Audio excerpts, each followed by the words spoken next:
أشهد أن محمد رسول الله.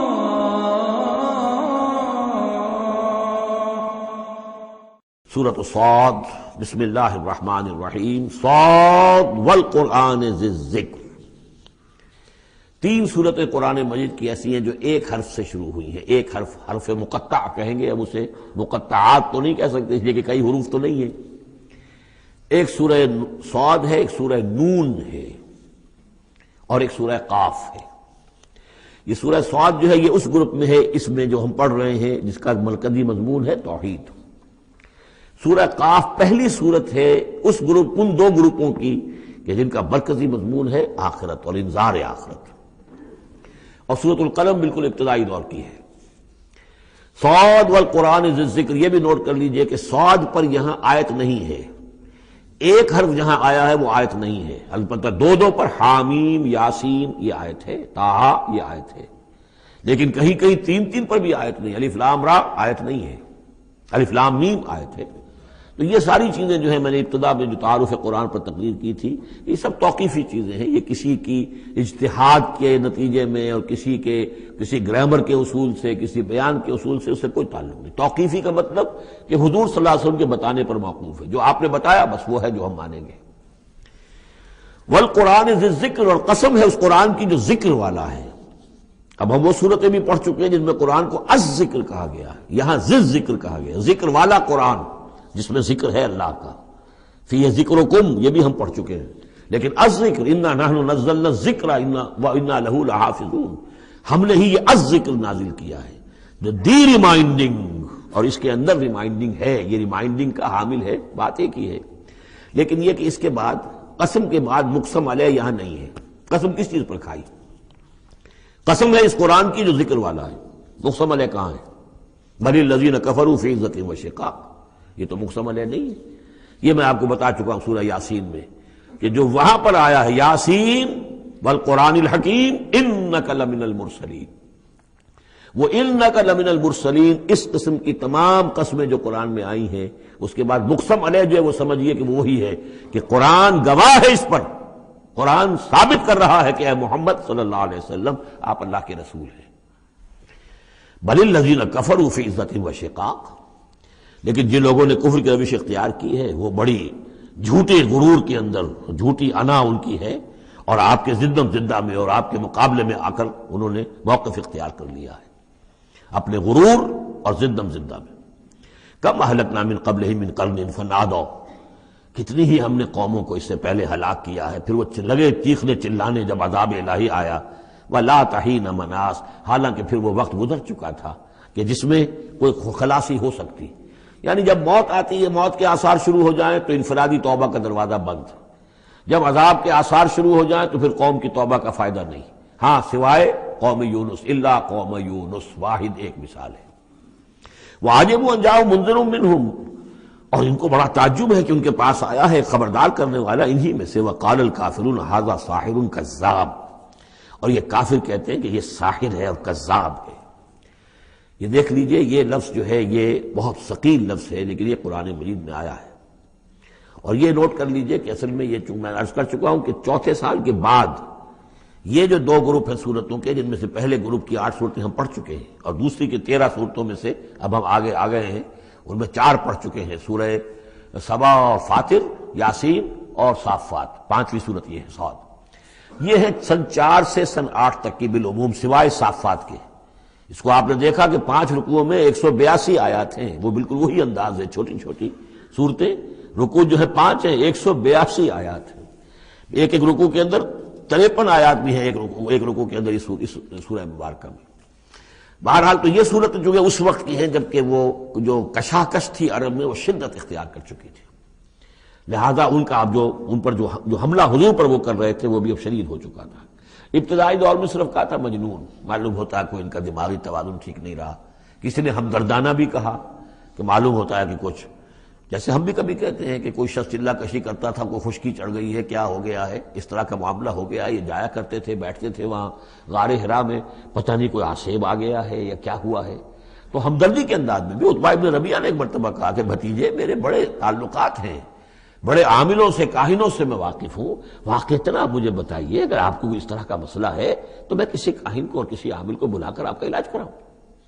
تو کچھ ہمدردی بھی تھی، کچھ ویسے استہزاء بھی تھا، کچھ تمسخر بھی تھا، لیکن یہ کہ وہ انداز اور تھا۔ اب جو آ کر انداز ہو گیا، انہیں یہ خطرہ ہو گیا تھا کہ یہ تو بہت شدید ہمارے لیے اب جو صورتحال ہے، یہ تو اب یہ آندھی بن گئی ہے، ہم نے سمجھا تھا مشت غبار ہی ہے، بس یہ ایک ریت کی ایک مٹھی ہے اور کچھ نہیں ہے، یہ تو ایک آندھی بن گئی، جھکڑ بن گیا، لہذا اس کا راستہ روکنا ضروری ہے۔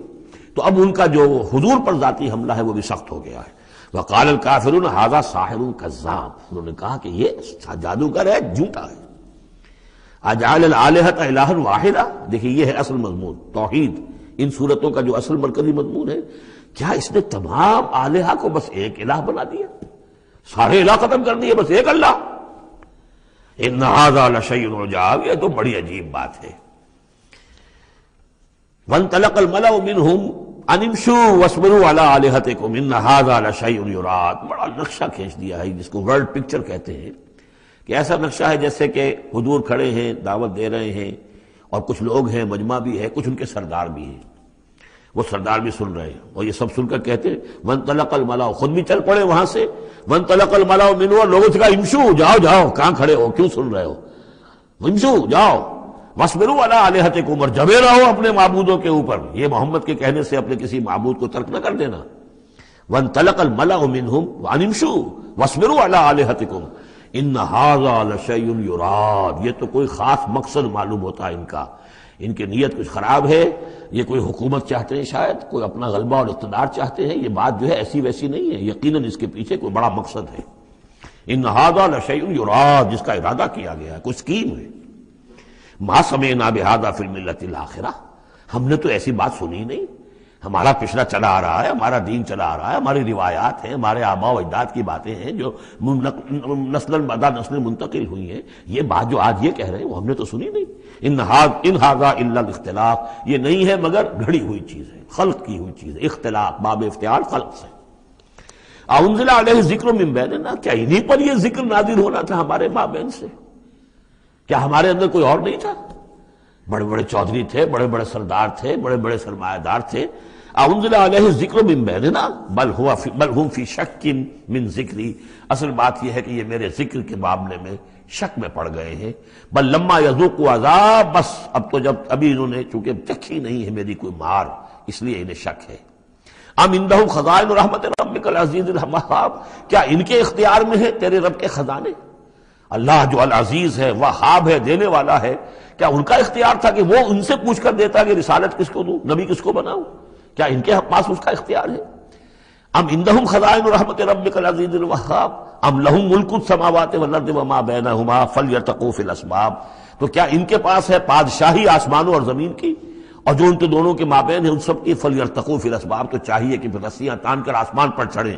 جند ما ہنالک محذوب من الاحزاب، تو جیسے پہلی بہت سی قومیں ہلاک ہوئی ہیں، ایک یہ قوم بھی معلوم ہوتا ہے کہ اب اپنی ہلاکت کو دعوت دینے پر تل گئی ہے۔ جند ما ہنالک محذوب من الاحزاب کذبت قبلہم قوم نوح وعاد وفرعون ذو الاوتاد وثمود وقوم لوط واصحاب الایکۃ اولئک الاحزاب ان کل الا کذب الرسل فحق عقاب، صدق اللہ العظیم۔ یہ بھی ایک لشکر ہے ان میں سے کہ جو اس سے پہلے ہلاک کیے جا چکے ہیں، ان کے قسمت میں بھی اب اسی طرح کی ہلاکت لکھی جا چکی ہے۔ اگلی آیتوں میں ذکر ہو رہا ہے جیسے قوم نوح، قوم ہود، اسی طریقے سے ذو الاوتاد، فرعون، سمود اور قوم لوط، یہ سب ہلاک ہوئی ہیں۔ اسی طرح سے اب یہ قریش بھی جو ہے معلوم ہوتا ہے کہ اسی انجام سے دوچار ہونے کا فیصلہ کر چکے ہیں۔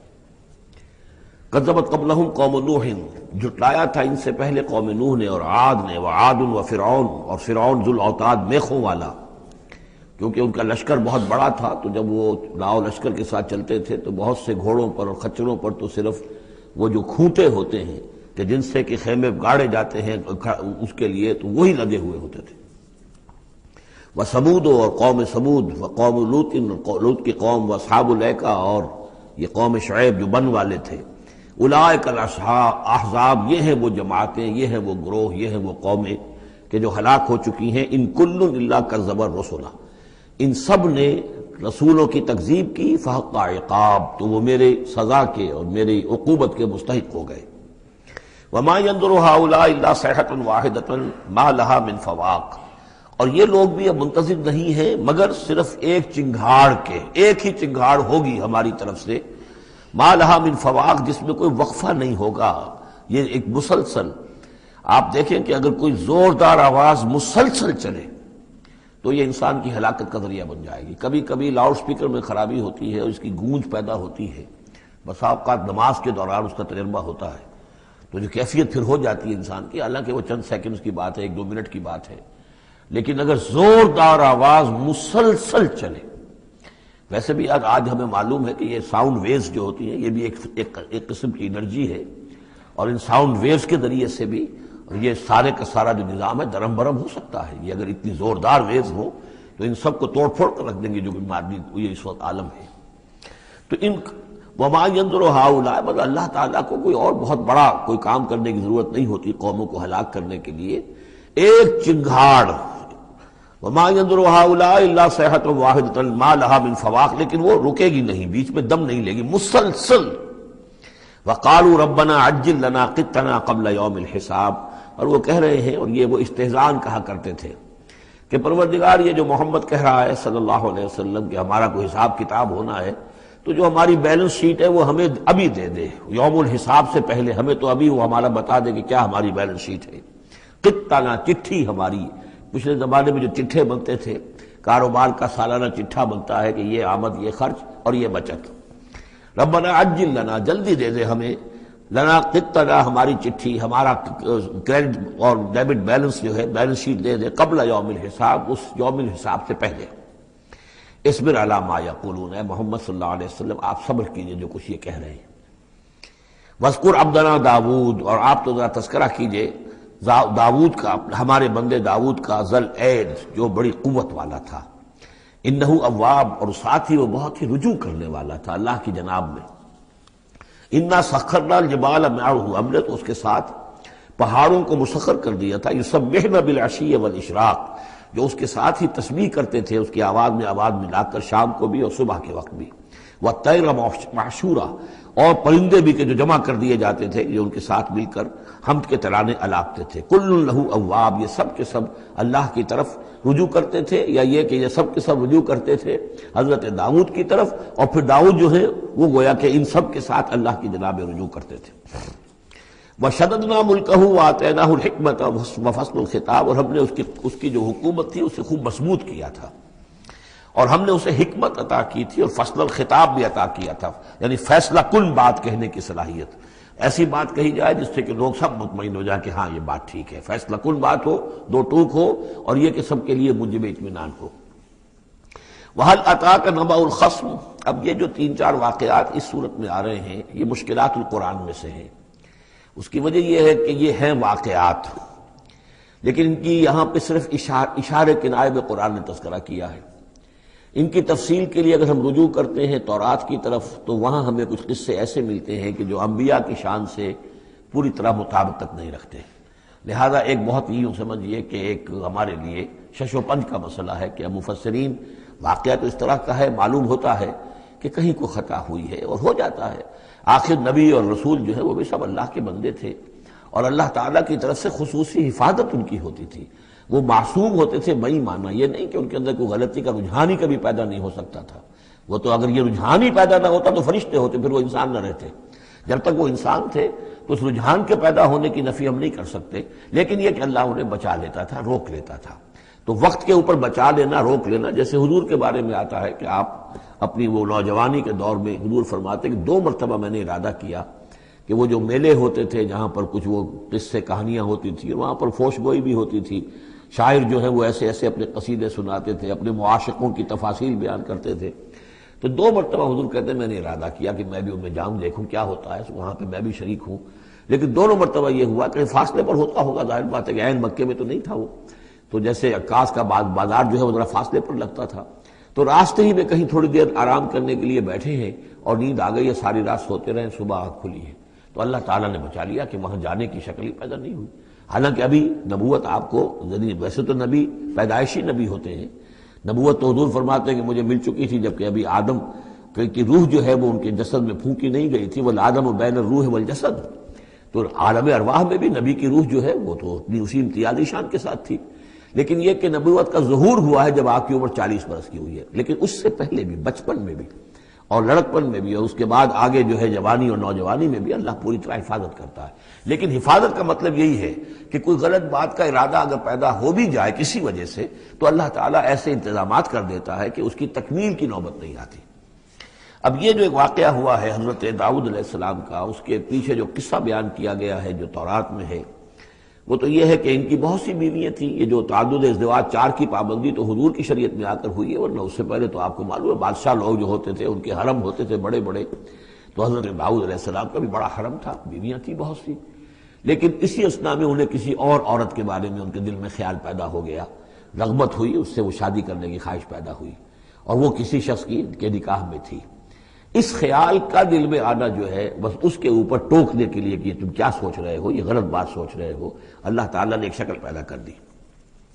وَهَلْ أَتَاكَ نَبَأُ الْخَصْمِ، اور کیا تمہارے پاس آ چکی ہے 2 دعوے داروں کی خبر، یعنی کچھ لوگ آئے تھے جن کا ایک مقدمہ تھا، ان کی خبر. اِذْ تَصَوَّرُوا الْمِحْرَابَ، جبکہ انہوں نے دیوار پھلانگ کر محراب میں، حجرے میں جہاں حضرت داؤد علیہ السلام اللہ کی عبادت میں یاد میں مشغول تھے وہاں پہنچ گئے. پہرے داروں وغیرہ سے سب سے بچ کر فصیل کو یا دیوار جو تھی اس کو پھلانگ کر آ گئے. اِذْ دَخَلُوا عَلَىٰ دَاوُودَ، اب جب وہ وہاں وہ تنہا اللہ کی یاد میں تھے، انہوں نے دیکھا اللہ داؤد نے یہ 2 اشخاص آ گئے ہیں. فَفَزِعَ مِنْهُمْ، تو وہ ڈرے ان سے کہ پتہ نہیں کس نیت سے آئے، کس ارادے سے آئے ہیں. 2 انسان ہیں. قَالُوا لَا تَخَفْ، انہوں نے کہا کہ آپ ڈریں نہیں. خصمان بغا بعضنا علی بعض، ہم 2 ہیں ایک دوسرے کے مقابلے کے فریق. خصم کہتے ہیں جو ایک دوسرے کے بالمقابل ہوں، مخالف. ہم 2 مخالف ہیں. بغا بعضنا علی بعض، ہم میں سے کسی نے دوسرے پر زیادتی کی ہے. فاحکم بیننا بالحق، تو ہمارے مابین حق کے ساتھ فیصلہ کیجئے. ولا تشتت، اور دیکھیے اسے ٹالیے نہیں. آپ کہہ کہ کل آنا پرسوں آنا، یہ نہیں، یہ معاملہ ہمارا بڑا ایمرجنسی والا ہے، فوری طور پر ہم چاہتے ہیں کہ آپ ہمیں بتائیں. وہدنا الی سواء الصراط، اور سواء الصراط، اور ہمیں پھر ہدایت دیجیے سیدھے راستے کی طرف کہ کیا کون سی شکل بہتر ہے، کون سا راستہ صحیح ہے. ان ھذا اخی، اب یہ جو مدعی تھا وہ کہہ رہا ہے یہ میرا بھائی ہے. لہو 99 نعجۃ، اس کے پاس 99 دمبیاں ہیں، یعنی اس کا جو ہے بہت بڑا جو ہے ریوڑ ہے اس کے پاس. ولی نعجۃ واحدہ، میری ایک ہی دمبی ہے. اصل میں اس تورات کے واقعے کو اگر ہم سمجھیں تو اس کا مطلب یہ ہے کہ ایک شخص کے پاس 99 بیویاں ہیں، میرے پاس صرف ایک بیوی ہے. فقال اکفلنیھا، اب وہ کہہ رہا ہے کہ یہ بھی مجھے دے دے. وعزنی فی الخطاب، اور اس نے مجھے دبا لیا ہے، یعنی دباؤ ڈال رہا ہے مجھ پر، پریشرائز کر رہا ہے. جو گفتگو کرتا ہے تو بڑے زوردار انداز میں کرتا ہے. قال لقد ظلمک بسؤالک، بسؤال نعجتک الی نعاجہ، حضرت داؤد نے فوراً کہا کہ یہ تو بڑی ظلم کی بات ہے، واقعتاً اس نے بہت ظلم کیا تمہارے اوپر کہ تمہاری دمبی جو ہے اب اس پر بھی اس کی نظر ہے اور وہ اس کو چاہتا ہے تم سے لے لے اور اپنی دمبیوں میں اس کو بھی شامل کر لے ریوڑ میں. وَإِنَّ كَثِيرًا مِنَ الْخُلَطَاءِ لَيَبْغِي بَعْضُهُمْ عَلَىٰ بَعْضٍ، اور یقیناً جن لوگوں کا معاملہ مشترک ہوتا ہے، قریبی رشتہ دار ہوتے ہیں، قرابت دار ہوتے ہیں، جس کو پنجابی میں شریکہ کہتے ہیں، یہ شریکے والوں میں ہوتا ہی ہے کہ ایک دوسرے پر کوئی زیادتی کر بیٹھتے ہیں. وَإِنَّ الْخُلَطَاءَ كَثِيرًا مِنَ الْخُلَطَاءِ لَيَبْغِي بَعْضُهُمْ عَلَىٰ بَعْضٍ، کوئی ایک دوسرے پر زیادتی کر بیٹھتے ہیں. إِلَّا الَّذِينَ آمَنُوا وَعَمِلُوا الصَّالِحَاتِ، سوائے ان کے کہ جو صاحب ایمان ہوں اور نیک عمل والے ہوں. وَقَلِيلٌ مَّا هُمْ، اور ایسے لوگ بہرحال کم ہوتے ہیں، زیادہ تعداد میں نہیں ہوتے. وَظَنَّ دَاوُودُ أَنَّمَا فَتَنَّاهُ، اس پر اچانک خیال آیا داؤد کو کہ یہ تو اصل میں سارا معاملہ جو ہے اللہ تعالیٰ نے مجھے آزمایا ہے. اللہ تعالیٰ نے در حقیقت مجھے متنبع کرنے کے لیے یہ ساری صورتحال جو پیدا فرمائی ہے.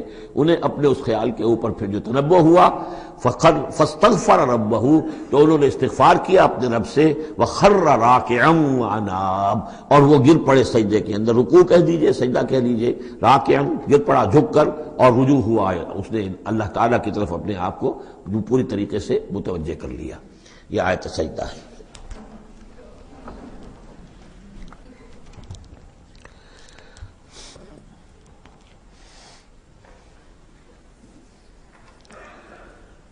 یہ جو بھی اسرائیلی روایت اس سلسلے میں آئی ہے اس کے ضمن میں حضرت عبداللہ ابن عباس رضی اللہ تعالیٰ عنہ کا ایک اثر بھی موجود ہے اسی نوعیت کا، یعنی ان کا قول بھی موجود ہے. اب یہ نہیں کہا جا سکتا کہ وہ مرفوع انہوں نے سنا ہو حضور سے، یا یہ کہ وہ صرف جو ہے روایت انہوں نے یہود سے سنی ہو اور اسی کو بیان کر دیا ہو، واللہ عالم. لیکن میں یہ سمجھتا ہوں کہ یہ چیز جیسے کہ ہم پڑھ چکے ہیں اس سے پہلے سورہ احزاب میں، حضور سے کہا گیا کہ اب آپ مزید شادی نہیں کریں گے، وَلَوْ أَعْجَبَكَ حُسْنُهُنَّ، وہاں پر بھی کوئی پردہ تو نہیں ڈالا گیا۔ ہو سکتا ہے کہ کوئی خاتون جو ہے آپ کی طبیعت میں آمادگی پیدا ہو جائے کہ آپ اس سے نکاح کریں، لیکن اب آپ خواہ وہ آپ کو پسند بھی آ جائیں لیکن آپ اب نکاح نہیں کریں گے۔ تو یہ جو انسانی تقاضے ہیں، ظاہر بات ہے کہ انبیاء کا معاملہ جو ہے جیسے کہ میں نے عرض کیا بشریت تو ان کے ساتھ ہوتی ہے اور بشری تقاضے بھی ہوتے ہیں، لیکن نبی معصوم ہوتا ہے اس معنی میں کہ ان کا اس طرح کا کوئی اگر خیال ہو بھی جائے تو اس کی تکمیل اللہ نہیں ہونے دیتا، حفاظت کر لیتا ہے، اسی کا نام ہے عصمت انبیاء۔ فَغَفَرْنَا لَهُ ذَلِكَ، تو ہم نے وہ جو بھی معاملہ تھا ہم نے معاف کر دیا اسے۔ وَإِنَّ لَهُ عِندَنَا لَزُلْفَىٰ، اور وَحُسْنَ مآب، اور یقیناً ہمارے پاس داؤد کا لیے بہت اونچا مرتبہ ہے اور بہت اچھا ٹھکانہ ہے، جہاں وہ جب لوٹ کر آئے گا تو بہت اعلیٰ مقام ہم عطا کریں گے۔ یا داؤد انا جعلناک خلیفۃ فی الارض، ہم نے کہا کہ اے داؤد ہم نے تمہیں زمین میں خلیفہ بنایا ہے، تمہیں حاکم بنایا ہے۔ فاحکم بین الناس بالحق، تو لوگوں میں جو فیصلے کرو معاملات کے حق کے ساتھ کرو۔ ولا تتبع الہویٰ، اور دیکھو اپنی خواہش کی پیروی نہ کرو۔ فیضلک عن سبیل اللہ، اگر اپنی خواہش کی پیروی کرو گے پھر تو وہ تمہیں لازماً گمراہ کر دے گی، بھٹکا دے گی اللہ کے راستے سے۔ ان الذین یضلون عن سبیل اللہ لہم عذاب شدید، یقیناً وہ لوگ جو بہک جاتے ہیں یا بھٹک جاتے ہیں اللہ کے راستے سے ان کے لیے تو بڑا سخت عذاب ہے۔ بما نسوا یوم الحساب، یہ بھٹکنا ہوتا اسی لیے ہے کہ انہیں آخرت یاد نہیں رہتی، بسبب اس کے کہ وہ بھول جاتے ہیں حساب کے دن کو۔ وہ یوم آخر اگر یاد رہے، آخرت کی زندگی کا یقین رہے تو پھر انسان جو ہے سیدھا رہتا ہے۔ وما خلقنا السماء والارض وما بینہما باطلا، اور ہم نے جو کچھ کے آسمانوں میں زمین میں ہے اور جو کچھ ان کے مابین ہے اسے بیکار پیدا نہیں کیا۔ اب یہ وہی لفظ آ گیا ہے دوبارہ جو سورہ آل عمران میں تھا، ربنا ما خلقت ھذا باطلا سبحانک فقنا عذاب النار۔ اس کے علاوہ سورہ مومنون میں آ چکا ہے، افحسبتم انما خلقناکم عبثا وانکم الینا لا ترجعون۔ تو یہ عبث اور بیکار کام کرنا اللہ کی شان سے بہت ہی سمجھیے کہ بعید ہے۔ ذالک ظن الذین کفروا، یہ گمان تو ان لوگوں کا ہے جنہوں نے کفر کیا ہے۔ فویل للذین کفروا من النار، تو ہلاکت اور بربادی اور تباہی ہے ان کافروں کے لیے آگ کی۔ ام نجعل الذین آمنوا وعملوا الصالحات کالمفسدین فی الارض، ذرا یہ سوچیں کیا ہم ان لوگوں کو جو ایمان لائے اور جنہوں نے نیک عمل کیے بنا دیں گے ویسا جیسا کہ وہ لوگ ہیں کہ جنہوں نے زمین میں فساد مچایا؟ یعنی یہ سوچو کہ دنیا میں کچھ لوگ ہیں نیکوکار ہیں، بھلائی کے کام کر رہے ہیں، کچھ ہیں بدماش ہیں، شریر ہیں، بد امنی پیدا کرتے ہیں، لوٹ مار کرتے ہیں، لوگوں پر ظلم کرتے ہیں۔ تو اگر آخرت نہ ہو تو پھر تو بڑا ظلم ہو گیا۔ یہ نیکوکار تو گھاٹے میں رہ گئے، بدماش عیش میں رہے، جن کے لیے کوئی اسکروپلز نہیں ہے، کوئی اصول نہیں ہے، ان کے لیے نہ دیانت ہے نہ امانت ہے، کچھ نہیں ہے۔ جہاں داؤ لگ جائے، جہاں ہاتھ پڑ جائے وہ حاصل کرنے کے لیے تیار ہے، اپنی تمام خواہشات کی جو ہے وہ تکمیل کرنے کے لیے ہر دم جو ہے وہ تیار ہیں، دیکھتے نہیں جائز ہے کہ ناجائز ہے، تو وہ تو پھر نفع میں رہے۔ اگر کوئی آخرت نہیں ہے تو پھر نفع میں وہ رہے، گھاٹے میں یہ رہے۔ جو بیچارے بچ بچ کر چلتے ہیں، کسی کا دل نہ میں دکھا دوں، کسی کا حق نہ مار لوں، کسی پر زیادتی نہ کر بیٹھوں، میں حلال کھاؤں، جائز کھاؤں، محنت سے اور سچ بولوں، جھوٹ نہ بولوں، وہ تو پھر گھاٹے میں رہیں گے۔ آخرت ہونا لازمی ہے، اس کا تو مطلب یہ کہ پھر دنیا بیکار پیدا ہوئی۔ اگر آخرت نہیں ہے تو پھر انسانی زندگی کا، خصوصاً انسان میں جو اخلاقی حص ہم نے پیدا کی ہے، یہی تو ہے جو حیوان میں اور انسان کے درمیان بہت بڑا فرق ہے۔ ان کی جبلت ہے صرف، باقی کوئی اخلاقی حص ان کے اندر نہیں ہے، لیکن انسان کے اندر تو اخلاقی حص ہے، جبلت بھی ہے اور اخلاقی حص بھی ہے۔ تو اس اخلاقی حص کا نتیجہ کیا نکلا؟ الٹا نکل رہا ہے، تو نتیجتاً دلور ہونا چاہیے۔ ام نجعل الذین آمنوا وعملوا الصالحات کالمفسدین فی الارض ام نجعل المتقین کالفجار، کیا ہم اپنے متقی بندوں کو برابر کر دیں گے ان فاجروں اور فاسقوں کی؟ کتاب انزلناہ الیک مبارک، یہ کتاب ہے قرآن جو ہے نبی ہم نے آپ پر نازل کی ہے، مبارک، بہت بابرکت ہے۔ یہ برکت کے لفظ کو یہاں سمجھ لیجئے، برکہ عربی زبان میں کہتے ہیں کسی شے میں سے اس کے خیر کو نکالنے والی شے، وہ برکت ہے۔ کوئی شے پوٹینشلی آپ میں ہے لیکن یہ کہ وہ ڈورمنٹ پڑی ہوئی ہے، سوئی ہوئی ہے، اور اس کو آپ ایکسپلائٹ نہیں کر رہے، استعمال نہیں کر رہے، آپ کو اس کا شعور بھی نہیں ہے، احساس بھی نہیں ہے۔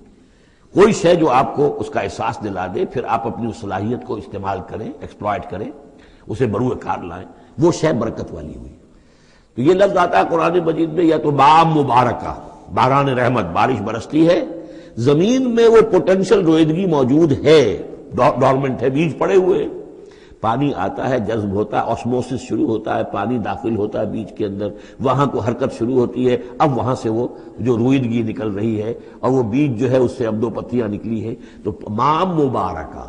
اسی طرح یہ کتاب مبارک ہے اس معنی میں کہ انسان کے اندر اللہ نے جو خیر ودیت کیا ہوا ہے، موجود ہے، اس کی روح میں ہے نور تجلی بھی اسی خاک میں پنہاں، غافل تو نرا صاحب ادراک نہیں ہے، وہ ہے تمہارے اندر، لیکن یہ کہ وہ ڈورمنٹ ہے، اس کو نکال کر برآمد کرنا، اس کو سامنے لانا، اس نیکی کو بروئے کار لانا، اس روح کی اور روحانیت جو ہے اس کی نشو و نما، اس کا پروان چڑھنا، یہ اس کتاب کا نتیجہ ہے۔ تو یہ کتاب مبارک ہے، کتاب انزلناہ الیک مبارک لیدبروا آیاتہ ولیتذکر اولو الالباب، یہ مبارک ہے، بابرکت ہے، تاکہ وہ تدبر کریں اس کی آیات پر، اور تاکہ جو ہوش مند لوگ ہیں وہ اس سے سبق حاصل کریں۔ وَوَهَبْنَا لِدَاوُودَ سلیمان، اور ہم نے داؤد کو سلیمان جیسا بیٹا عطا کیا، نعم العبد، بہت ہی اچھا بندہ تھا ہمارا، انہ اواب، اور یقیناً وہ بھی ہماری طرف رجوع کرتا رہتا تھا، ہماری طرف ہی رجوع رہتا تھا، توجہ رکھتا تھا، دھیان ہمارے ساتھ لگائے رکھتا تھا۔ اذ ورد علیہ بالعشی الصافنات الجیاد، جب یہ کہ شام کے وقت ان کے سامنے پیش کیے گئے، یعنی جیسے انہوں نے پہلے ہم پڑھ چکے ہیں کہ انہوں نے اپنی فوجوں کی انسپیکشن کی تھی، تو وہ فوجیں کہ جو انسانوں کی بھی تھی، جنوں کی بھی تھی، یوزعون، ان کی ریجیمنٹس بنائی گئی تھی، بٹالینز بنائی گئی تھی، اس میں پرندے بھی تھے۔ اسی طریقے سے اب جو گھوڑے رکھے ہوئے تھے جہاد کے لیے، ظاہر بات ہے کہ گھوڑے، کیولری جو ہے وہ تو زمانے میں اصل شے تھی، تو اس کو انہوں نے جو شام کے وقت انسپیکشن پریڈ کوئی ہوئی گھوڑوں کی، تو وَإِذْ عُرِضَ عَلَيْهِ بِالْعَشِيِّ الصَّافِنَاتُ الْجِيَادُ، جو بہت ہی عمدہ، بہت اعلیٰ نسل والے، بہت عمدہ جو گھوڑے تھے، ان کو اس کے سامنے پیش کیے گئے، معائنہ کر رہے تھے حضرت سلیمان۔ فَقَالَ إِنِّي أَحْبَبْتُ حُبَّ الْخَيْرِ عَنْ ذِكْرِ رَبِّي، ہوا یہ کہ اس میں کچھ دیر ہو گئی، شام کا وقت تھا اور سورج جو ہے وہ غروب ہو گیا، عصر کی نماز ان کی قضا ہو گئی، جیسے کہ حضور کی عصر کی ایک نماز قضا ہوئی تھی غزوہ احزاب میں، اور اس پر حضور نے لعنت فرمائی تھی پھر کفار پر کہ ان کی وجہ سے ہماری آج عصر کی نماز، اور خاص طور پر جس کو صلاۃ الوسطیٰ عام طور پر چونکہ گمان ہے، وہ آج ہماری قضا ہو گئی، تو عصر کی نماز ان کی قضا ہو گئی۔ تو انہوں نے کہا کہ مجھے یہ جو حب الخیر، یہ خیر ہے نا، یہ گھوڑے جو ہیں یہ خیر ہے، دولت ہے، ایک آدمی کی بہت اچھی جو ہے پونجی ہے، اس کی محبت نے، انی احببت حب الخیر عن ذکر ربی، میں اس کی محبت میں اتنا مصروف ہو گیا، اتنا مشغول ہو گیا کہ اپنے رب کا ذکر جو ہے وہ بھول گیا۔ حتی توارت بالحجاب، حتی توارت الشمس بالحجاب، یہاں گویا کہ سورج کا لفظ محذوف ہے، یہاں تک کہ سورج جو ہے وہ تو چھپ گیا، اوٹ میں آ گیا۔ ردوہا علیہ، تو اس میں انہوں نے کہا کہ ذرا واپس لاؤ ان گھوڑوں کو۔ فطفق مسم بالسوق والاعناق، تو اب وہ لگا تلوار مارنے ان کی گردنوں پر اور ان کے پیروں پر۔ اس کو سمجھنا چاہیے کہ غلبہ حال میں یہ کیفیت ہوئی، اس کی بھی تعویل کرنے کی بہت کوشش کی گئی کہ نہیں وہ تو پوچھنے کے لیے ان کی گردن گویا کہ اور ان کو چوم چاٹ رہے ہیں، تو انہوں نے جو ہاتھ چلائے تھے ان کی گردن اور جو ان کے پاؤں، جیسے کہ آدمی جب یعنی بہت ہی گھوڑا بہت اعلیٰ نسل کا ہو تو آپ ہاتھ پھیرتے ہیں اس کے اوپر، تو اس سے ایک اپنائیت کا احساس اس کے اندر بھی پیدا ہوتا ہے۔ تو یہ جو نہیں، یہ بات نہیں ہے، بات سیدھی وہی ہے کہ جو یعنی خام خواہ اس میں ضرورت نہیں ہے، جیسے کہ غلبہ حال کسی وقت ہو جاتا ہے، خام خواہ تعویل کی کیا ضرورت ہے۔ جیسے حضرت عمر کا معاملہ ہو گیا تھا کہ غزوہ احد میں تلوار پھینک کر بیٹھ گئے، جب محمد ہی قتل ہو گئے صلی اللہ علیہ وسلم، تو اب اور کس کے لیے لڑنا ہے؟ حالانکہ لڑنا تو اللہ کے لیے تھا، محمد کے لیے تو نہیں لڑنا تھا، لیکن ایک کیفیت طبیعت ہوتی ہے، ایک وقت میں احساسات اور جذبات کا ایسا غلبہ ہو جاتا ہے۔ وہی غلبہ ان پر ہوا ہے حضور کے انتقال کے وقت، وہ بھی تلوار کھینچ کے بیٹھ گئے تھے کہ جو شخص کہے گا کہ محمد کا انتقال ہو گیا گردن اڑا دوں گا۔ وہ تو پھر حضرت ابو بکر آئے ہیں، انہوں نے پھر آ کے خطبہ دیا ہے، اور خطبے میں وہ آیت بھی پڑھی ہے، وَمَا مُحَمَّدٌ إِلَّا رَسُولٌ قَدْ خَلَتْ مِن قَبْلِهِ الرُّسُلُ أَفَإِن مَاتَ أَوْ قُتِلَ انقلبتم عَلَىٰ أَعْقَابِكُمْ، اور ساتھ ہی پھر انہوں نے یہ خطبہ دیا کہ مَن كَانَ يَعْبُدُ مُحَمَّدًا فَإِنَّ مُحَمَّدًا قَدْ مَاتَ وَمَن كَانَ يَعْبُدُ اللَّهَ فَإِنَّ اللَّهَ حَيٌّ لَا يَمُوتُ۔ کوئی شخص اگر محمد کو پوجتا تھا، محمد کی عبادت کرتا تھا، تو سن لے محمد کا انتقال ہو گیا، اور جو کوئی اللہ کو پوجتا تھا اور اللہ کی بندگی کرتا تھا، اس کو جان لینا چاہیے اللہ پر کبھی موت واقع نہیں ہوگی، وہ زندہ رہنے والا ہے۔ تو یہ غلبہ حال کی ایک کیفیت ہے کہ اسی کیفیت میں کہ میری یہ نماز جو ہے یہ چھوٹ گئی ہے، بہرحال یہ دونوں میں نے آپ کے سامنے رکھ دیے ہیں۔ وَلَقَدْ فَتَنَّا سُلَيْمَانَ وَأَلْقَيْنَا عَلَىٰ كُرْسِيِّهِ جَسَدًا ثُمَّ أَنَابَ۔ اس معاملے میں تو ایک جو ہے یعنی مرفوع حدیث موجود ہے جس کا کہ اب ذکر ہو رہا ہے یہاں پر، حضرت سلیمان سے ایک اور بھی ایک موقع پر اسی طریقے کا کہ خطا کہہ دیجئے، جیسے کہ خطا حضور سے ہو گئی تھی، سورہ کہف میں ہم پڑھ چکے ہیں کہ جب سوال کیا گیا بتائیے کون ہیں اصحاب کہف، کون تھے، ان کا واقعہ کیا ہے، اور وہ ذوالقرنین کون، آپ کہتے ٹھیک ہے میں کل بتا دوں گا، اس لیے کہ روزانہ حضرت جبرائیل آتے تھے، میں پوچھ لوں گا اور مجھے جواب مل جائے گا، میں تمہیں دے دوں گا۔ لیکن کئی دن تک حضرت جبرائیل نہیں آئے۔ اب پھر دیکھیے کہ آپ کی جان جو ہے وہ ضیق میں آ گئی کہ نہیں آ گئی، لوگوں نے تالیاں پیٹ دی، بس چھٹی گم ہو گئی، کہاں ہے اب تمہاری وہ وحی، اور کہاں تمہارے پاس وہ ذریعہ علم۔ اس کے بعد پھر وحی نازل ہوئی تو ساتھ ہی وہ آیت بھی سورہ کہف میں نازل ہوئی، وَلَا تَقُولَنَّ لِشَيْءٍ إِنِّي فَاعِلٌ ذَلِكَ غَدًا إِلَّا أَن يَشَاءَ اللَّهُ۔ آئندہ کبھی اے نبی کسی بھی کام کے بارے میں کبھی ہرگز یہ نہ کہیے گا یہ کام میں کل کر دوں گا مگر اس استثناء کے ساتھ اگر اللہ نے چاہا، انشاءاللہ، اگر انشاءاللہ میرا ارادہ ہے انشاءاللہ میں یہ کام کر دوں گا، انشاءاللہ کے بغیر۔ ہم لوگ جو کہتے رہتے ہیں تو ہماری کوئی حیثیت نہیں ہے کہ اس پر پکڑا جائے ہمیں، لیکن جو بڑے لوگ ہوتے ہیں، جو عظیم شخصیات ہوتی ہیں، تو ان کے لیے یہ معاملہ جو ہے وہ اتنا ہی سخت ہوتا ہے اللہ کا، پھر ان کی گرفت بھی ہوتی ہے تو چھوٹی چیز پر ہوتی ہے، بڑے لوگوں کی چھوٹی چیز پر بھی بڑی سخت گرفت ہوتی ہے، یہ قاعدہ قانون ہے۔ تو اسی طرح کا معاملہ انشاءاللہ ہی کہنے کا معاملہ ہو گیا ہے کہ جو بھول گئے یا کسی وجہ سے حضرت سلیمان کا اصل میں ان کا کوئی معاملہ ہوا، اپنے کچھ سپہ سالاروں سے ناراض ہوئے ان سے، اور انہوں نے سمجھا کہ شاید تم یہ سمجھتے ہو کہ میری جو طاقت اور حکومت ہے وہ تمہارے ہی بل پر قائم ہے، میں آج اپنی تمام ازواج کے پاس جاؤں گا اور ان سب سے میں صحبت کروں گا اور سب سے جو ہے وہ اولاد ہوگی، اور میرے اتنے جو ہیں وہ جوان ہاتھ پھر پیدا ہو جائیں گے تاکہ یہ کہ میں تمہارا شاید اتنا پھر میں دستے نگر نہ رہوں۔ اس طرح سے انہوں نے کچھ کہا اور ساری اس ایک رات میں اپنی تمام بیویوں کے ساتھ انہوں نے صحبت کی، لیکن یہ کسی بیوی کو حمل نہیں ہوا، ایک کو ہوا تو اس کا بھی کوئی بچہ جو ہے ادھورا سا، وہ 7 ماسا ہوگا 6 ماسا ہوگا، وہ پیدا ہوا، دائی نے لا کر ان کے تخت پر رکھ دیا، اور شاید اس کا چرچا بھی ہو گیا تھا کہ انہوں نے یہ بات کہی تھی، تو اب پورے گویا کے درباریوں میں بھی اس کی شہرت تھی کہ دیکھیں اب کیا ہوتا ہے ان کے ساتھ، تو اس معاملے میں انہیں کچھ سبکی اٹھانی پڑی، وہ ہے وہ واقعہ جو یہاں بیان ہو رہا ہے۔ وَلَقَدْ فَتَنَّا سُلَيْمَانَ، اور اسی طرح ہم نے فتنے میں ڈالا تھا سلیمان کو، وَأَلْقَيْنَا عَلَىٰ كُرْسِيِّهِ جَسَدًا ثُمَّ أَنَابَ، اور ہم نے اس کے تخت پر ایک ایسا جسد لا کر لوتھڑا سا ڈال دیا تھا، وہ دائی نے لا کر ڈالا کہ یہ وہ آپ کی جو تھی قسم، اس کا یہ نتیجہ ہے اللہ کی طرف سے۔ لیکن یہ کہ بہرحال انہوں نے اس پر بھی توبہ کی، بلکہ یہاں تک روایت میں آتا ہے کہ فرشتے نے یاد بھی دلانے کی کوشش کی انہیں کہ انشاءاللہ کہیے، لیکن کیا اس وقت کیا کیفیت تھی ان کی جذباتی کہ انہوں نے وہ بات نہیں کہی، اور اس پر پھر اللہ تعالیٰ نے گویا کہ تنبیہ کرنا ضروری سمجھا۔ قال رب اغفر لی وہب لی ملکا، اب اس پر انہوں نے اللہ سے اناب رجوع کیا اور دعا کی پروردگار مجھے معاف فرما دے میری خطا، وہب لی ملکا لا ينبغی لأحد من بعدی، اور مجھے ایسی حکومت عطا فرما تیرا جو مجھ پر کرم ہے اور میرے والد پر جو کرم تو نے کیا، جو ہم دونوں پر احسانات کیے ہیں، یہ دعا ہم پڑھ چکے ہیں، رب اعوذنی ان اشکر نعمتک التی انعمت علی وعلی والدی وان اعمل صالحا، یہ حضرت سلیمان کی دعا پہلے آ چکی ہے۔ وَهَبْ لِي مُلْكًا لَا يَنبَغِي لِأَحَدٍ مِّن بَعْدِي، مجھے ایسی حکومت عطا فرما کہ جو میرے بعد کسی اور کے لیے ممکن نہ ہو۔ اور یہ واقعہ ہے کہ ان کی جو حکومت تھی وہ جنات پر بھی تھی، ان کی حکومت ہوا پر بھی تھی، ان کا قانون پرندوں پر بھی چل رہا ہے، اس اعتبار سے واقعتاً یہ مثالی ہے ایک معاملہ، لا ينبغی لأحد من بعدی، میرے بعد پھر کسی اور کو اس طرح کی حکومت نہ ملے، تو اس طرح کی حکومت پھر اللہ تعالیٰ نے کسی اور کو نہیں دی۔ اللہ نے ان کی اس دعا کو قبول فرمایا، انک انت الوہاب، یقیناً تو ہی ہے دینے والا عطا کرنے والا۔ فسخرنا له الریح تجری بامرہ رخاء حیث اصاب، تو ہم نے ہوا کو بھی اس کے لیے مسخر کر دیا، اس کے حکم پر وہ چلتی تھی، اس کے حکم سے چلتی تھی بڑی ہی نرمی اور آہستگی کے ساتھ جہاں بھی وہ پہنچنا چاہتا تھا، یعنی ہوا کی ڈائریکشن بھی ان کے اختیار میں، اور وہ ہوا جو ہے پھر ان کے سفینوں کو لے کر سمندروں کے اندر بھی جدھر وہ جانا چاہتے تھے وہ آرام کے ساتھ لے کر جاتی تھی۔ وشیاطین کل بناء وغواص، اور ہم نے مسخر کر دیے تھے اس کے لیے وہ شیاطین یعنی جنات، کل بناء جو سب کے سب بنانے والے تھے، عمارتوں کے بنا، بنا کہتے ہیں معمار کو، بنا حسن البنا شہید رحمۃ اللہ علیہ ان کا خاندانی پیشہ جو ہے وہ تعمیر، وہ معمار خاندان سے تھے، اور عربوں میں کوئی اس میں آر نہیں ہوتا. آپ سعودی عرب میں جائیں گے سقا، اب وہاں پہ کوئی صاحب ہوں گے جن کے جد امجد جو ہے وہ حرم کے اندر کہیں پانی پلاتے تھے لوگوں کو، ساقی کے کام کر سقا، وہ اپنے نام کے ساتھ سقا لکھتے، انہیں کوئی وہ نہیں. خباز نان بھائی خاندان چلا رہا ہے، خبازوں کا خاندان ہے، نان بھائی ہے.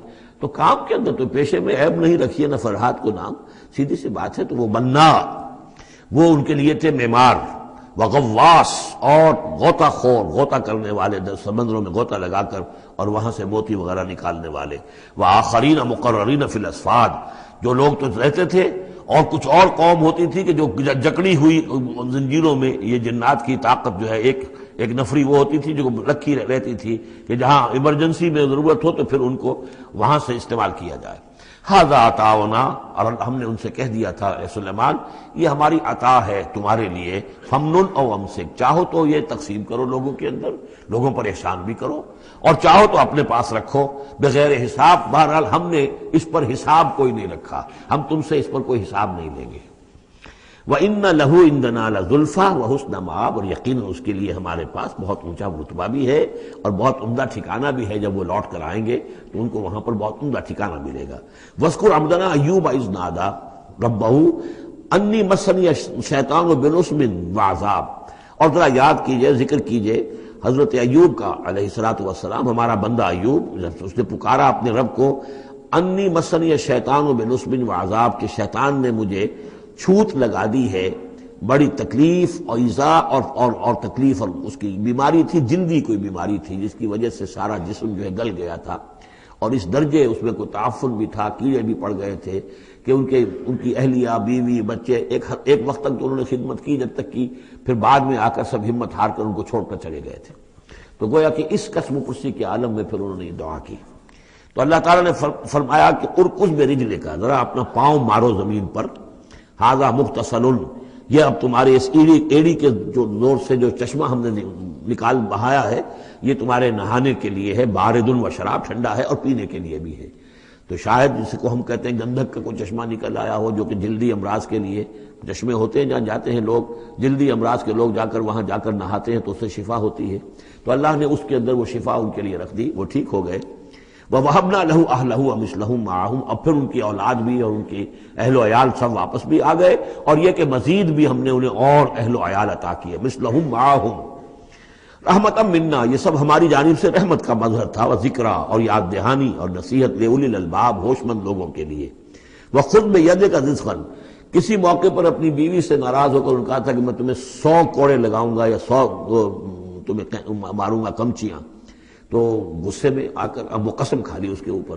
لیکن یہ کہ اب جب ٹھیک ہو گئے، بیوی بھی آ گئی، اب کیا کریں، وہ اس قسم توڑیں یا اس قسم کا کیا شکل کریں. تو اللہ نے اس کے لیے بھی انہیں ایک شکل بتا دی کہ سینکوں کا ایک تھبا لے لو، جیسے جھاڑواں ہوتی تھی پرانے زمانے میں، تو اس میں وہ 100 اگر سینکیں ہیں تو وہ لے لو. خذ بیدک ضغثا، تم لے لو اپنے ہاتھ میں سینکوں کا ایک مٹھا، فاضرب بہ، اور اس سے ایک ضرب لگا دو، ولا تحنث، اس سے یہ کہ تمہاری وہ قسم ٹوٹے گی نہیں، وہ 100 وہ جو ہے کمچیاں ایک ہی مرتبہ لگ جائیں گی. انا وجدناہ صابرا، ہم نے اسے اپنا صبر کرنے والا بندہ پایا. نعم العبد، کیا ہی عمدہ وہ اچھا بندہ تھا ہمارا. انہ اواب، یقیناً وہ بھی ہماری طرف رجوع کرنے والا انسان تھا. واذکر عبادنا ابراہیم واسحاق ویعقوب اولی الایدی والابصار، اور تذکرہ فرمائیے ہمارے بندوں ابراہیم کا اور اسحاق کا اور یعقوب کا، وہ بھی تھے بڑے ہاتھوں والے، یعنی بڑے ان کے یعنی قوتوں والے، والابصار، اور آنکھوں والے، مشاہدہ بھی، غور و فکر بھی، ہاتھوں والے بھی، طاقت والے بھی. انا اخلصناہم بخالصۃ ذکر الدار، ہم نے ان سب کو خالص کر لیا تھا ایک خالص شے کے لیے. ایک خالص شے کون سی ہے؟ آخرت کے گھر کی یاد دہانی. یعنی وہ لوگوں کو ہمیشہ متوجہ کرتے رہتے تھے کہ اصل زندگی آخرت کی زندگی ہے. انا اخلصناہم بخالصۃ، ایک خالص شے کے لیے ہم نے انہیں خالص کر لیا تھا. یعنی ان کی زندگی میں اب ایک ہی، جیسا کہ میں نے بارہا عرض کیا ہے کہ جو اللہ کا بندہ اس مقام پر پہنچ جائے، پھر واقعہ یہ ہے کہ اسے دنیا کی دولت سے دلچسپی نہیں، دنیا کی کسی اور دوسری چیز کی طرف رغبت نہیں. اس کے وقت کا، اس کا ایک ایک منٹ، اس کی توانائی جو بھی اللہ نے اس کو دی ہے، اس کا خون کا ایک ایک قطرہ وقف ہو جاتا ہے پھر اس کام کے لیے کہ خلق خدا کو خدا کی طرف بلائے، اللہ کی طرف بلائے، اور انہیں بچائے آخرت کے انجام سے، برے انجام سے. اس کے سوا کیا ہو؟ جیسے ہمارے شیخ معین الدین اجمیری رحمۃ اللہ علیہ وہ آئے تھے ہندوستان میں، اگر اس وقت آ کر بیٹھے ہیں اجمیر میں، جبکہ اجمیر ابھی جو ہے وہ کفر کا گڑھ تھا، راجپوتوں کا مرکزی مقام، اس لیے کہ شیخ علی حجویری جو لاہور میں ہیں، جن کو داتا گنج بخش کہتے ہیں، وہ تو اس وقت آئے ہیں لاہور میں جبکہ لاہور اسلامی حکومت میں شامل ہو چکا تھا۔ لیکن یہ کہ یہ معین الدین اجمیری، کیونکہ ابھی تک مسلمانوں کی حکومت وہاں تک نہیں پہنچی تھی، جو سمجھیے اجمیر جو ہے وہ تو راجپوتوں کا گڑھ، اور اس میں جو ہے وہاں جا کر بیٹھ کے اللہ کا بندہ اور دعوت دے رہا ہے، وہ کاروبار تو وہ کرنے نہیں آئے تھے وہ، بلکہ یہ کہ اللہ کی طرف بلانا۔ تو اس کے لیے ہم نے خالص کر لیا تھا، جو بھی اللہ کا بندہ اپنے آپ کو اس کے لیے خالص کر لے وہ گویا کہ اللہ تعالیٰ کے مصطفین میں سے ہو جاتا ہے، وہ لفظ آگے آ رہا ہے، انا اخلصناہم بخالصۃ ذکر الدار وانہم اننا لمن المصطفین الاخیار، اور یقیناً وہ ہمارے ہاں، ہمارے نزدیک وہ بڑے چنے ہوئے لوگ ہیں، اچھے لوگوں میں سے، نیک لوگوں میں سے چنے ہوئے لوگ، چنیدہ لوگ۔ جو شخص اپنی زندگی کا ہدف اسی کو بنا لے، مقصد اسی کو بنا لے، جینا مرنا اسی کے لیے ہو جائے، تو ظاہر بات ہے کہ اللہ تعالیٰ کے یہاں پر اس کا اونچا مقام ہے۔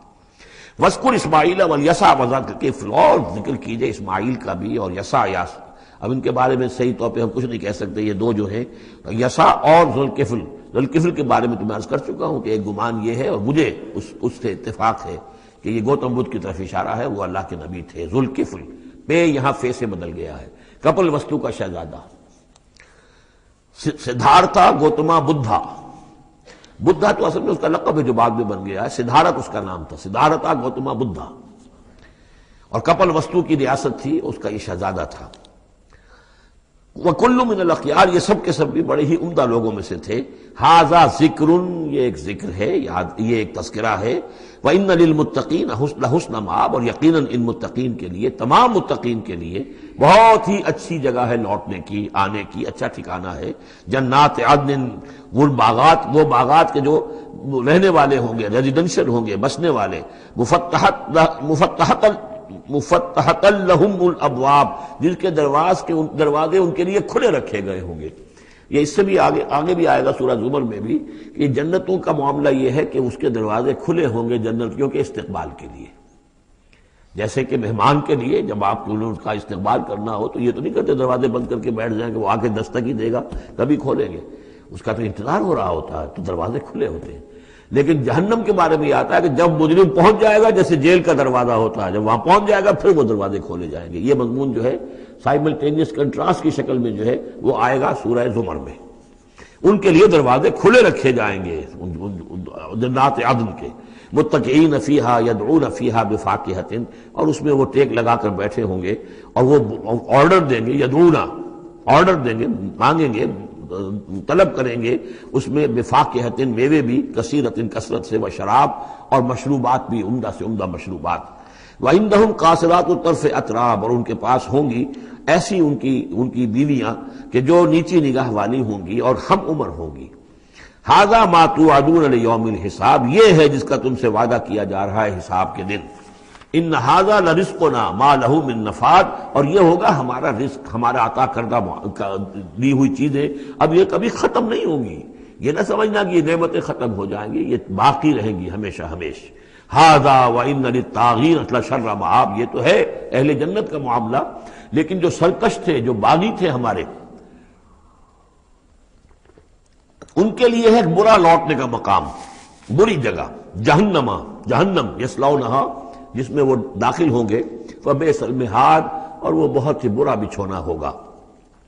ھذا فلیذوقوہ حمیم وغساق، اور کہہ دیا جائے گا یہ ہے اب وہ جس کا وعدہ تم سے کیا گیا تھا، فلیذوقوہ، اب وہ اس کو چکھیں۔ حمیم، جو کیا ہوگا وہاں گرم پانی ہوگا، غساق، زخموں کا دھون، جو زخموں کو صاف کرتے ہیں جس پانی سے، پھر اس میں پیپ ہے یا کچھ اور چیزیں ہیں کہ جن سے انسان کی طبیعت ابا کرتی ہے۔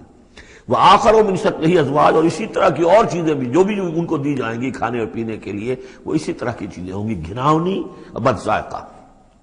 ھذا فوج مقتحم معکم، اب وہ جو جہنم میں جو لوگ پڑے ہوئے پہلے سے، جب ایک قوم آئی پھر دوسری آئی، جو نئی قوم آئے گی تو پہلے والے جو ہے وہ کہیں گے اب تو پہلے یہاں مصیبت میں ہیں، جگہ بھی یہاں نہیں ہے، تنگی ہے، حبس بھی ہے، یہ بھی ہے، اب یہ ایک اور چلی آ رہی ہے فوج۔ ھذا فوج مقتحم معکم، ایک اور فوج آ رہی ہے کہ جو تمہارے اوپر دھسی چلی آ رہی ہے۔ لا مرحبا بہم، ان کے لیے کوئی کشادگی نہ ہو، کوئی مرحبا نہیں ان کے لیے. مرحبا یہ ان کے کہنے کا ایک وہ تھا، گریٹنگ کا مرحبا، مرحبا یعنی آئیے آئیے، آپ کے لیے کشادگی ہے، ہر جگہ آپ کے لیے یہاں سہولت ہے. وہ کہیں گے لا مرحبا بہم، اب یہ نئے آنے والوں کے لیے یہ نئی انسٹالمنٹ آ رہی ہے جہنمیوں کی، یہاں کوئی ان کے لیے جگہ نہیں. انہم صالوا النار، یہ ہیں گھسے آنے والے آگ میں. قالوا بل انتم، وہ آنے والے کہیں گے نہیں تم، لا مرحبا بکم، تمہارے لیے نہ ہو کوئی کشادگی، تمہارے لیے کوئی مرحبا نہ ہو. انتم قدمتموہ لنا فبئس القرار، یہ تو تم لوگ ہو جنہوں نے یہ سارا سامان ہمارے لیے فراہم کیا ہے. تم ہم سے پہلی نسل ہو، تم نے وہ سارے جو ہے غلط طور طریقے ایجاد کیے تھے، تم نے وہ عقائد جو ہے وہ ہمیں سکھائے تھے. ہم تو تمہارے کرتوتوں کی وجہ سے، تمہاری پیروی کرنے کی وجہ سے یہاں تمہارے اس جہنم میں آئے ہیں. بل انتم قدمتموہ لنا فبئس القرار، تو یہ بہت ہی بری جگہ ہے رہنے کی، ٹھہرنے کی. قالوا ربنا من قدم لنا هذا فزده عذابا ضعفا في النار، اور وہ کہیں گے پروردگار جن لوگوں نے ہمارے لیے یہ چیزیں کی اور ہمیں ان راستوں پر ڈالا، اور ان کو تو اور عذاب دے، اضافہ کر ان کے عذاب میں، ضعفا دگنا عذاب آگ کا. وقالوا ما لنا لا نرى رجالا كنا نعدهم من الاشرار، وہ کہیں گے یہ کیا بات ہے، ہم یہاں آپ لوگوں کے ساتھ کچھ لوگ تھے جنہیں ہم سمجھتے تھے بڑے گھٹیا لوگ، ان کی کوئی حیثیت نہیں تھی، کمی کاری لوگ تھے، وہ محمد پر ایمان لے آئے تھے صلی اللہ علیہ وسلم، وہ ہم تو ان کو استہزائی کرتے رہے. وہ یہاں نظر نہیں آ رہے آپ کے پاس، ظاہر بات ہے وہ تو جنت میں گئے، وہ یہاں تھوڑا ہی ہوں گے. تو وما لنا لا نرى رجالا، اور کیا ہوا ہے کہ ہم نہیں دیکھ رہے ان لوگوں کو، وہ یہاں نظر نہیں آ رہے کہ جن کو ہم کنا نعدهم من الاشرار، جنہیں ہم برے لوگ سمجھتے تھے. اتخذناہم سخریا، کیا ہم نے ان کو صرف ایسے ہی جو ہے ایک یعنی ہنسی ٹھٹا بنا لیا تھا. ام زاغت عنہم الابصار، یا ہماری نگاہیں جو ہیں ان سے کج ہو گئی ہیں، دیکھ نہیں پا رہی ہیں، ہم انہیں دیکھ نہیں پا رہے، ہماری نگاہیں جو ہیں ان سے چوک رہی ہیں. ان ذالک لحق تخاصم اہل النار، تمہیں یقین رکھنا چاہیے کہ یہ سب کچھ جو ہم بیان کر رہے ہیں حق ہے. یہی جھگڑا اور یہی جو ہے ان جہنمیوں کے مابین یہی تکرار ہوگی. قل انما انا منذر، کہہ دیجئے نبی کہ میں تو بس ایک منذر ہوں، خبردار کرنے والا. وما من الہ الا اللہ الواحد القہار، نہیں ہے کوئی الہ معبود سوائے ایک اللہ کے جو الواحد ہے، اکیلا ہے اور قہار ہے، پوری طرح چھایا ہوا ہے. رب السماوات والارض وما بینہما العزیز الغفار، وہ آسمانوں اور زمین کا رب ہے، مالک ہے، اور جو کچھ ان کے مابین ہے اس کا بھی العزیز ہے، زبردست، اور الغفار ہے، بخشنے والا. قل هو نبأ عظیم، میں نبی کہہ دیجئے یہ ایک بہت بڑی خبر ہے جو محمد لے کر آئے ہیں صلی اللہ علیہ وسلم. یہ وہی لفظ ہے کہ اس سے آخری پارہ شروع ہوتا ہے، اما یتساءلون عن النبأ العظیم الذی هم فیہ مختلفون کلا سیعلمون ثم کلا سیعلمون ھذا نبأ قل هو نبأ عظیم انتم عنہ معرضون، اور تم اس سے اعراض کر رہے ہو. بہت بڑی خبر ہے تمہارے لیے یہ بہت ہی فیصلہ کن بات ہے، لیکن یہ کہ تم اعراض کر رہے ہو. ما کان لی من علم بالملأ الاعلی اذ یختصمون، اور مجھے کچھ معلوم نہیں ہے کہ ملأ اعلی میں کیا اختلافات ہو رہے ہیں. یہ لفظ نوٹ کر لیجئے، اس کا ذکر سورہ زمر میں بھی آئے گا کہ فرشتوں کی آراء بھی مختلف ہوتی ہیں، اور وہ بھی کسی کی رائے ہوگی کہ اب عذاب بھیج دیا جانا چاہیے، کوئی سوچتا ہوگا کہ نہیں ابھی اور تاخیر ہونی چاہیے. تو اس طرح سے آپس میں کچھ گفتگو کرتے ہیں. ہوتا وہ ہے جو آخری فیصلہ اللہ کرتا ہے، لیکن ظاہر بات ہے کہ وہ بھی عاقل ہستیاں ہیں، تو ان کا بھی ان کے ہاں جو ہے وہ کوئی آراء ہوتی ہے، تو آراء کے اندر کبھی کبھی اختلاف بھی ہو جاتا ہے. ما کان لی من علم بالملأ الاعلی، میرے پاس کوئی علم نہیں ہے ملأ اعلی میں فرشتے جو ہیں وہ کس کس چیز میں اختلاف کر رہے ہیں. اذ یوحى الی ان یوحى الی الا انما انا نذیر مبین، مجھے تو بس یہ میری طرف وحی کیا گیا ہے کہ میں ہوں صرف واضح طور پر خبردار کر دینے والا. اذ قال ربک للملائکۃ انی خالق بشرا من طین، اب مصحف میں یہ آخری اور 7ویں مرتبہ یہ قصہ ابلیس و آدم آ رہا ہے، 7th time and the last time. جب کہا تھا آپ کے رب نے فرشتوں سے کہ میں بنانے والا ہوں ایک بشر من طین، ایک انسان بنانے والا ہوں مٹی سے. فَإِذَا سَوَّيْتُهُ، جب میں اس کی تخلیق مکمل کر لوں، درست کر دوں، ٹھیک بنا چکوں، نک سک سے درست کر دوں، اس کو فنیشنگ ٹچز دے دوں. تسویہ اس معنی میں آتا، تخلیق تسویہ. سبح اسم ربک الاعلی الذی خلق فسوی والذی قدر فہدی، تو تخلیق کے بعد تسویہ ہے. یہ وہاں انشاءاللہ اس پر تفصیل سے بات ہوگی. فَإِذَا سَوَّيْتُهُ، جب میں اسے پورا بنا لوں، وَنَفَخْتُ فِيهِ مِن رُوحِي، اور اس میں میں اپنی روح میں سے پھونک دوں، فَقَعُوا لَهُ سَاجِدِينَ، تو گر پڑنا اس کے سامنے سجدے میں۔ اب یہ روح ہی کو ضرور نوٹ کیجئے، اور فَإِذَا سَوَّيْتُهُ وَنَفَخْتُ فِيهِ مِن رُوحِي فَقَعُوا لَهُ سَاجِدِينَ، تو گویا کہ مسجود ملائک ہونا آدم کا اس روح ربانی کی بنیاد پر ہے۔ اس سے پہلے وہ آدم جو بھی کچھ ہے، جب تک یہ روح نہیں پھونکی گئی ہے اس وقت تک وہ مسجود نہیں ہے۔ اس کا رتبہ مقام جو بھی ہے وہ اس روح ربانی کی وجہ سے جو اس میں پھونکی گئی ہے۔ فسجد الملائکۃ کلھم اجمعون، یہ آیت جو کہ تو پہلے بھی آ چکی ہے، کس قدر زور ہے، سجدہ کیا تمام فرشتوں نے، سب کے سب نے جمع ہو کر، اکٹھے ہو کر، الا ابلیس، نہیں کیا ابلیس نے۔ استکبر وکان من الکافرین، اس نے استکبار کیا، گھمنڈ کیا، اور وہ کافروں میں سے ہو گیا یا کافروں میں سے تھا، پہلے ہی سے اس میں کفر تھا، چھپا ہوا تھا، تکبر تھا، چھپا ہوا تھا، اب وہ کفر اور تکبر جو وہ سامنے آ گیا، جیسے منافقین کا نفاق غزوہ احزاب کے موقع پر ان کی زبانوں پر آ گیا۔ قال یا ابلیس ما منعک ان تسجد لما خلقت بیدی، اور کہا اللہ نے، اے ابلیس کیا ہوا تجھے، کس چیز نے منع کیا، کس چیز نے روکا کہ تو سجدہ نہ کرے اس کو جسے میں نے اپنے دونوں ہاتھوں سے بنایا ہے۔ اب یہ یدیہ جو ہے یہ خاص طور پر قابل غور ہے، دونوں ہاتھوں سے بنانے سے کیا مراد ہے؟ یا تو قرآن میں ایدی بھی آتا ہے، اپنے ہاتھوں سے، ایدی نہ، تو وہ تخلیق جو ہم نے ان کے لیے جو بنائے ہیں، چوپائے بنائے، اپنے ہاتھوں سے بنائے ہیں، ہم لہا مالکون، یہ سورہ یاسین میں آ چکی ہے۔ لیکن دونوں ہاتھوں سے بنانا میرے نزدیک اس کا مطلب یہ ہے کہ دو عالم جو ہیں، عالم خلق اور عالم امر، ان دونوں کو اللہ نے جمع کیا ہے آدم میں اور انسان میں۔ ایک ہی ہستی ہے اللہ، الا لہ الخلق والامر، خلق اور امر دونوں اسی کے ہیں، یہ دونوں عالم اسی کے تسلط میں ہے، اسی کی حکومت قائم ہے، امر پر بھی، عالم امر اور عالم خلق پر بھی۔ اب فرشتہ صرف عالم خلق سے متعلق ہے، اس کا اس عالم امر سے متعلق ہے، اس کا کوئی وہ حیوانی جسد نہیں ہے، اس کی کوئی بھوک نہیں ہے، اس کو کوئی پیاس نہیں ہے، اس میں کوئی نر اور مادہ نہیں ہے، ان کے کوئی جنسی جذبہ کچھ نہیں، عالم امر کی شے۔ باقی یہ جنات ہیں، ان کے اندر یہ سارا عالم خلق کی شے، ان میں روح کا سوال ہی نہیں۔ باقی جتنے بھی حیوانات ہیں ارضی، یہ عالم خلق کی شے ہے۔ انسان واحد مخلوق ہے اللہ کی، جس میں پھر دونوں چیزیں آ کر جمع ہوئی ہیں کہ عالم خلق سے ہے اس کا حیوانی وجود، یہ جسم جو بنا ہے، یہ مٹی سے بنا ہے، اور لیکن اس کے اندر اللہ نے لا کر وہ امانت جو ہے عالم امر کی روح، وہ جو ہے اس کے اندر پھونکی ہے۔ انا عرضنا الامانۃ علی السماوات والارض والجبال فابین ان یحملنها واشفقن منها وحملها الانسان، اس میں بھی میں یہ بات عرض کر چکا ہوں۔ تو خلقتہ بیدی، میں نے اپنے دونوں ہاتھوں سے بنایا اسے۔ اب اس کو استعارے میں بھی لیا گیا ہے، اس معنی میں کہ بڑے اہتمام سے بنایا، میں نے دونوں ہاتھوں سے بنایا ہے، تو اشرف المخلوقات ہے۔ وہ بات بھی صحیح ہے کہ اللہ تعالیٰ کی کریشن کا کلائمیکس، اللہ تعالیٰ کی یوں سمجھیے کہ اس کی کلائمیکس جو ہے، نقطہ عروج جو ہے اس کی تخلیق کا، وہ انسان ہے۔ قال یا ابلیس ما منعک ان تسجد لما خلقت بیدی استکبرت ام کنت من العالین، کیا تم نے غرور کیا، استکبار کیا، یا تو ہے ہی بہت بڑے درجے میں تھا، کوئی تیرا درجہ بہت بلند تھا؟ قال انا خیر من، اس نے کہا صحیح ہے بات، اے اللہ میں اس سے بہتر ہوں۔ اس کے سامنے روح ہے ہی نہیں، اس کے سامنے صرف آدم کا جسد خاکی ہے، حیوانی ہے، تو جھوٹ نہیں کہہ رہا اس کے اعتبار سے، اس کے مشاہدے کے اعتبار سے بات صحیح ہے کہ یہ تو مجھ سے کمتر ہے۔ خلقتنی من نار وخلقتہ من طین، مجھے تو نے بنایا آگ سے، اس کو بنایا مٹی سے۔ قال فاخرج منها فانک رجیم، سوال یہ ہے کہ اللہ حکم دے رہا ہے تم سجدہ کرو، تو تم نے اللہ کے حکم کی تو نافرمانی کی ہے نا۔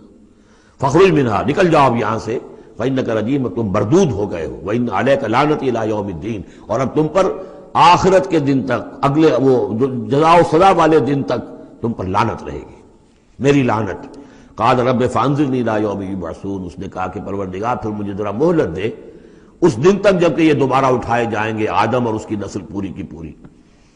قال فإنک من المنظرین، اللہ تعالیٰ نے اسی یعنی استحقار کے اندر، ٹھیک ہے جاؤ، تمہیں یہ دی گئی مہلت جو تم نے مانگا ہے، گرانٹڈ۔ الی یوم الوقت المعلوم، اس وقت کے دن تک جو معلوم ہے، طے شدہ ہے، یوم یبعثون جب آنا ہے، اس وقت تک کے لیے تمہیں مہلت دے دی گئی۔ قال فبعزتک لأغوینہم اجمعین، اب اس نے کہا جب تو نے مجھے مہلت دے دی ہے تو اے اللہ تیری عزت کی قسم، تیرے اقتدار اور اختیار کی قسم، میں ان سب کو گمراہ کر کے رہوں گا۔ الا عبادک منہم المخلصین، سوائے اس میں سے تیرے وہ بندے جنہیں تو خود اپنا بنا لے۔ مخلص، مخلص نہیں، مخلص، قال فالحق والحق اقول، اب حق ہے اور میں تو کہتا ہی حق ہوں، میری ہر بات حق ہوتی ہے۔ لَأَمْلَأَنَّ جَهَنَّمَ مِنْكَ وَمِمَّنْ تَبِعَكَ مِنْهُمْ أَجْمَعِينَ، تو میں بھی بھر دوں گا پھر جہنم کو تجھ سے، اور جو بھی ان میں سے تیری پیروی کریں گے ان سب سے جہنم کو بھر کر رہوں گا۔ قُلْ مَا أَسْأَلُكُمْ عَلَيْهِ مِنْ أَجْرٍ، اب یہ بات بتا کے اب حضور سے کہا جا رہا ہے نبی کہیے میں نے تم سے اس پر کوئی اجرت تو نہیں مانگی، میں تمہیں یہ خبریں سنا رہا ہوں، غیب کی وحی جو مجھے آ رہی ہے وہ سنا رہا ہوں، ازل کے جو واقعات ہیں جو اس وقت ہوئے تھے وہ باتیں بتا رہا ہوں، تو میں نے تو اس پر کوئی تم سے اجرت نہیں مانگی، تم سے کوئی انعام طلب نہیں کیا۔ قُلْ مَا أَسْأَلُكُمْ عَلَيْهِ مِنْ أَجْرٍ وَمَا أَنَا مِنَ الْمُتَكَلِّفِينَ، اور یہ بھی تم جانتے ہو، اچھی طرح جانتے ہو، قَدْ لَبِثْتُ فِيكُمْ عُمْرًا، میں تمہارے مابین ایک عمر گزار چکا، میں متکلف نہیں ہوں۔ متکلف کون ہے؟ تکلف کرنے والا۔ اب تکلف ہر اعتبار سے ہوتا ہے، ایک جیسے ہم جسے کہتے ہیں ایک شاعر ہوتا ہے فطری شاعر، اور ایک متشاعر ہوتا ہے۔ وہ شاعر فطری نہیں ہوتا، وہ بڑی محنت کرتا ہے، جوڑ توڑ کے کچھ سیکھتا ہے، عروض سیکھتا ہے، یہ سیکھتا ہے، کوئی الفاظ کا ذخیرہ جو ہے جوڑتا ہے، پھر وہ کچھ شعر کہتا ہے، وہ تکلف کے ساتھ شعر کہنا۔ ایک ہے جسے آپ کہتے ہیں آمد، اور ایک وہ ہے کہ آورد، بڑی محنت سے مشقت سے کوئی آپ نے کمپوز کیا ہے۔ تو میری زندگی میں تم نے تکلف کا کوئی شائبہ دیکھا ہی نہیں آج تک، سادہ زندگی۔ خاص طور پر یہ کہ کبھی میں نے شعر کہنے کی کوشش کی ہو، کبھی میں نے کوئی خود خطیب بننے کی کوشش کی ہو، اس کی کوئی مشق کی ہو، ما انا من المتکلفین، میں کوئی بنانے والا اور تکلف کرنے والا اور تصنع کرنے والا نہیں ہوں۔ ان ہوا الا ذکر للعالمین، نہیں ہے یہ مگر یاد دہانی اور نصیحت تمام جہان والوں کے لیے۔ وَلَتَعْلَمُنَّ نَبَأَهُ بَعْدَ حِینٍ، اور اس کی جو خبر ہے، جو اس کا نتیجہ نکلنے والا ہے، جیسے سورۃ الطارق میں فرمایا انہ لقول فصل وما هو بالهزل، یہ فیصلہ کل بات بن کر آیا ہے قرآن۔ اب جو فیصلہ، جیسے کہ ہم سورہ بنی اسرائیل میں پڑھ چکے ہیں، وبالحق انزلناہ وبالحق نزل، ہم نے حق کے ساتھ نازل کیا اور حق کے ساتھ یہ نازل ہوا ہے۔ اب فیصلہ ہوگا، اسی کی ترازو میں قوموں کی تقدیریں تلیں گی اور فیصلے ہوں گے۔ جیسے کہ حدیث ہے حضرت عمر بن الخطاب سے رضی اللہ تعالی عنہ کہ حضور نے فرمایا ان اللہ یرفع بہذا الکتاب اقواما ویضع بہ آخرین، اللہ تعالیٰ اسی کتاب کی بدولت قوموں کو عروج پر پہنچائے گا اور اسی کو ترک کرنے کی وجہ سے قعر مذلت میں گرا دے گا۔ تو فرمایا ولا تعلمن نبأہ بعد حین، کچھ دیر کے بعد اس کی اصل خبر ان کو پہنچ جائے گی کہ اس کا نتیجہ کیا نکلتا ہے۔